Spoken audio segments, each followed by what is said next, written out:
ভাইজান, আপনি পরবর্তী 10টা মিনিট আমায় দিন, আমি প্রমিস করছি এর রিটার্নে আমি আপনার জীবনকে 10 বছর এগিয়ে দেব, 10 বছরের ফ্রিডম এনে দেব। আর এটা তো কেবল মিনিমাম, ম্যাক্সিমাম হলো যদি আপনি এই ভিডিওটা মন দিয়ে দেখেন, সিরিয়াস ভাবে নেন, তবে হতে পারে এই ছোট্ট ভিডিওটি আপনার জীবনের মহামূল্যবান 20 থেকে 30 বছর পর্যন্ত সেভ করে দেবে, বাকিদের থেকে এগিয়ে দেবে। আপনার মনেও হয়তো এমন চিন্তা আসে, পৃথিবী ঘুরতে চাই, বিজনেস দাঁড় করাতে চাই, আমি আমার ড্রিম লাইফ অ্যাচিভ করতে চাই, আমি সুন্দর একটি রিলেশন বিল্ড করতে চাই, আমি ভালো ফিজিক তৈরি করতে চাই এবং সবার থেকে সম্মান পেতে চাই। কিন্তু প্রশ্ন হলো, আপনি কি এগুলোর উপর কাজ করছেন? যদি আপনার উত্তর হয় আরে সময় কি ফুরিয়ে গেছে নাকি, আমি ধীরে ধীরে এসবের উপর কাজ করতে শুরু করব, আমার হাতে এখনো যথেষ্ট টাইম আছে। এক্ষেত্রে ইন্টারেস্টিং একটি ফ্যাক্ট আপনাকে বলি, বেশ কিছু রিসার্চ অনুসারে মানুষের জীবনের মোস্ট প্রোডাক্টিভ এবং মেইন বা প্রাইম টাইম হলো 18 থেকে 54 বছর, অর্থাৎ এই 36 বছরই নির্ধারণ করে একটি ব্যক্তি তার জীবনে কতটা উঁচুতে উঠবে বা কতটা নিচে নেমে যাবে। কিন্তু আপনি জানলে অবাক হবেন, এই 36 বছর সময়ের অলমোস্ট 90 থেকে 100% প্রিবুক করা, অর্থাৎ আপনি 36 বছরের মাঝে 10 থেকে 7 বছর ঘুমিয়ে কাটাবেন, কাজকর্ম এবং টাকা ইনকাম করার পেছনে 11 বছর ছুটবেন। বাড়ির যাবতীয় কাজকর্মের ক্ষেত্রে ছেলেদের 2.3 বছর এবং মেয়েদের যাবে 7.12 বছর, বাচ্চা এবং বাড়ির লোকেদের কেয়ার করতে 2 থেকে 3.5 বছর চলে যাবে। স্মার্টফোন ইউজ করার ক্ষেত্রে আমাদের 6.9 বছর চলে যাবে, যেখানে সোশ্যাল মিডিয়ায় নিয়ে নেবে 3.8 বছর। টিভির কথা বলতে গেলে 1.5 বছর এখানেও চলে যাবে। পার্সোনাল কেয়ার অর্থাৎ গোসল করা, বাথরুম ইউজ করা, চুলদারি কাটা এসবের পেছনে চলে যাবে 3 বছর। ট্রাভেলিংয়েও 1.5 বছর চলে যাবে। ধর্মীয় আচার অনুষ্ঠানে 3 বছর চলে যাবে। যদি আপনি এইসব কিছুর টোটাল করেন তবে দেখবেন 36 বছর হয়ে গেছে বা পার হয়ে যাওয়ার উপক্রম হয়েছে। আমরা এত সব কিছুর সাথে যুক্ত থাকি বলেই অনেক সময় মনে হয় সময় কত দ্রুত চলে যাচ্ছে। আমির খান একবার তার ইন্টারভিউয়ে বলেছিলেন, 30 साल तक मैं एज एन एक्टर काम कर रहा था और इस फिल्म की दुनिया में मैं इतना खोया हुआ था कि मुझे कभी मौका मिला नहीं कि मैं बैठ के सोचूं अपनी जिंदगी के बारे में। फिल्मों में मैं खेलता हूं तो उस नशे में, उस एक्साइटमेंट में 30 साल निकल गए, 32 साल निकल गए। और जो लोग मेरे आसपास के नजदीक के लोग हैं उनको 30 साल से मैंने वक्त नहीं दिया। 30 साल দেখুন, তার মতো মানুষও রিগ্রেট করছে, তার জীবনের এই মূল্যবান সময়কে সে নিজের অজান্তেই হারিয়ে ফেলেছে। টাইম কত ফাস্ট চলে যাচ্ছে খেয়াল করে দেখুন। এই তো সেদিন 2022 সালে আর্জেন্টিনা ওয়ার্ল্ড কাপ উইন করলো, এখন পরবর্তী ওয়ার্ল্ড কাপের আর 1 বছরও নেই। এই তো সেদিন সবাই এন্ড গেম মুভি নিয়ে কত মাতামাতি করলো, তারও কিন্তু 7 বছর পেরিয়ে গেছে। এই তো কিছুদিন আগেই করোনা ভাইরাসের কবলে আমাদের ঘুম হারাম হয়ে গিয়েছিল, সেটারও শুরু হয়েছিল আমাদের দেশে প্রায় 6 বছর আগে। এছাড়াও যদি আপনি আপনার বয়সের দিকেও তাকান, সেটা যাই হোক না কেন, 20, 30, 40, আপনার মনে হবে আপনি তা এক পলকে যেন পার করে এসেছেন। এটাই সময়ের ধোঁকা। অযথা কাজে ব্যস্ত থাকতে থাকতে একদিন দেখবেন মৃত্যু এসে বলবে, চল বেটা, তোর সময় এখানেই শেষ। আর আপনি কি জানেন মৃত্যুর পূর্বে মানুষের জীবনের সবথেকে বড় রিগ্রেটসটা কি থাকে? ব্রনি ওয়ার তার book the top 5 regrets of dying এ বলেন, আমি একজন প্যালেটিভ কেয়ার নার্স হওয়ার সুবাদে অসংখ্য মানুষের মৃত্যুর পূর্বে তার সাথে ছিলাম এবং তাদের মৃত্যুর পূর্বের দিনগুলোতে তাদের সাথে কথা বলার সুযোগ পেয়েছিলাম। আমি দেখেছি অলমোস্ট সবাই তার জীবনের সবথেকে বড় রিগ্রেট হিসেবে বলেছিল, I wish I had lived a life true to myself, not the life others expected of me. The dying people told me, I wish I had lived a life true to myself, not the life other people expected of me.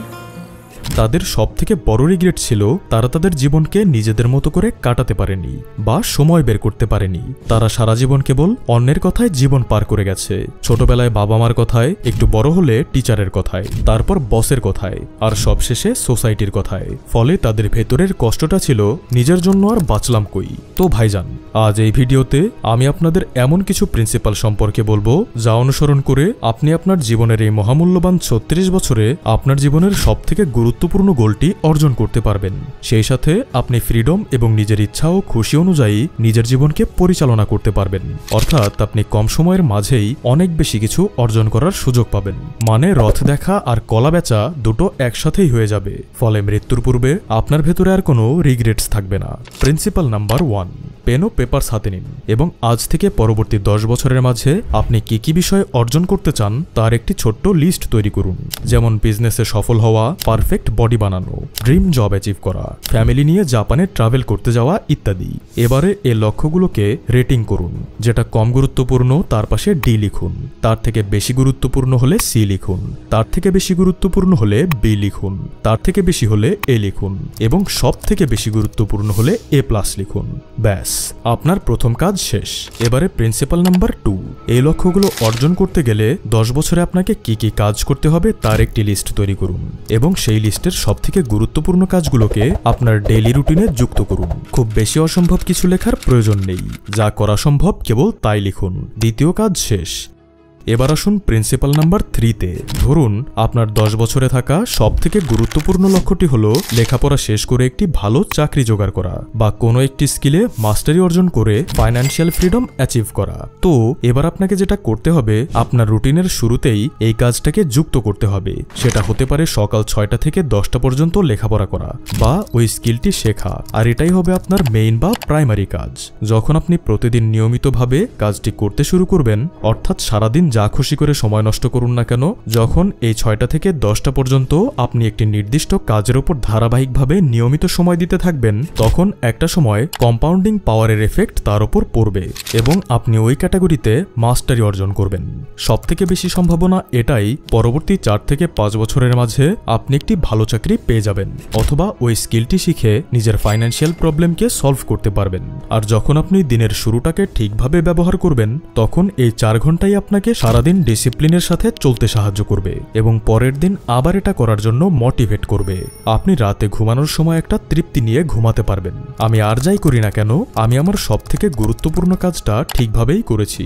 আর এই 4 ঘন্টাই আপনাকে ধীরে ধীরে বাকি সবার থেকে এগিয়ে নিয়ে যাবে এবং আপনার রেসে থাকা বাকি 99 জনকেও হারিয়ে দেবে। কারণ আপনি 100 জনকে দেখুন, হাতে গোনা 2-1 জন এমন পাবেন যারা তাদের কাজের ওপর ধারাবাহিক। বাকিরা আজ করছে তো পরের 7 দিন কোনো খবর নেই। আর যেহেতু আপনি দিনের শুরুতেই আপনার সবথেকে গুরুত্বপূর্ণ কাজটা করে ফেলছেন, তাই বাকি দিনটা আপনি আপনার নিজের ইচ্ছা মতো যা খুশি তাই করে কাটাতে পারবেন। এতে করে আপনার মন খুশি থাকবে, আর মন খুশি থাকলে আপনিও আপনার কাজের মাঝে নিজের সর্বোচ্চটা দিতে পারবেন। দেখবেন যারা বিষণ্ণ বা ডিপ্রেশন নিয়ে কোনো কাজ 10 থেকে 12 ঘন্টায় যা করবে, আপনি খুশি, উৎফুল্ল এবং তৃপ্ত মনের সাথে 4 ঘন্টায় তা করে ফেলতে পারবেন। তো এই বিষয়গুলোর পাশাপাশি আপনাকে আরো 2টি কাজ করতে হবে। প্রথম কাজটি হলো রাতে ঘুমাতে যাওয়ার আগে আজকের দিনে আপনি যা যা করেছেন তার উপর নিজেকে একটি রেটিং দিন। আপনার চেষ্টা থাকতে হবে পরবর্তী দিনে যেন এই রেটিংটা আরো বেটার হয়। এছাড়াও আপনি চাইলে ওই দিনের যে কোনো 3টি ভালো ভালো কাজ লিখে রাখতে পারেন। এটা আপনাকে ভেতর থেকে মোটিভেটেড এবং খুশি থাকতে সাহায্য করবে। আর দ্বিতীয় যে কাজটি আপনাকে করতে হবে সেটা হলো সপ্তাহে একদিন আপনার একা নির্জনে কোথাও ঘুরতে যেতে হবে। সেটা হতে পারে কোনো পার্ক বা কোনো নদীর ধার, এবং সেখানে গিয়ে আপনাকে আপনার জীবন সম্পর্কে চিন্তা করতে হবে। আপনি কি করছেন, আপনার কি করা উচিত, আপনি কোথায় ভুল করছেন, কি করলে আপনি এই ভুলটা এড়িয়ে যেতে পারবেন। যখন আপনি নিজের সাথে নিজে একান্ত সময় কাটাবেন এবং নিজের সাথে নিজেই কথা বলবেন, তখন ধীরে ধীরে আপনি অন্যের উপর থেকে নির্ভরশীলতা উঠিয়ে নিজের উপর আত্মনির্ভর হয়ে পড়বেন।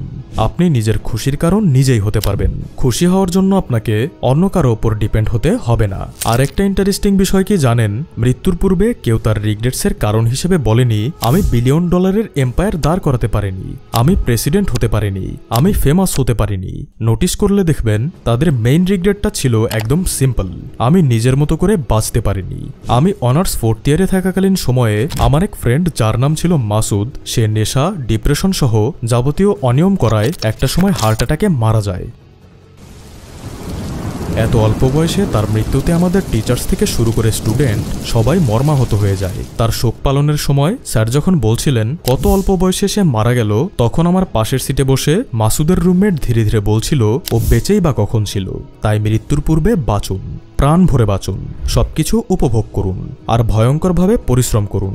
যা হবার সেটা হবে, আপনি শুধু আপনার জায়গাতে অটল থাকুন। আর মজার ব্যাপার কি জানেন, এটা চাইলে আপনি আজ থেকেই করতে পারেন, এখন থেকেই করতে পারেন। তো ভাইজান, এই ছিল আমাদের আজকের ভিডিও। দেখা হচ্ছে পরের কোনো একটি ভিডিওতে। ততক্ষণ ভালো থাকবেন, সুস্থ থাকবেন। ধন্যবাদ।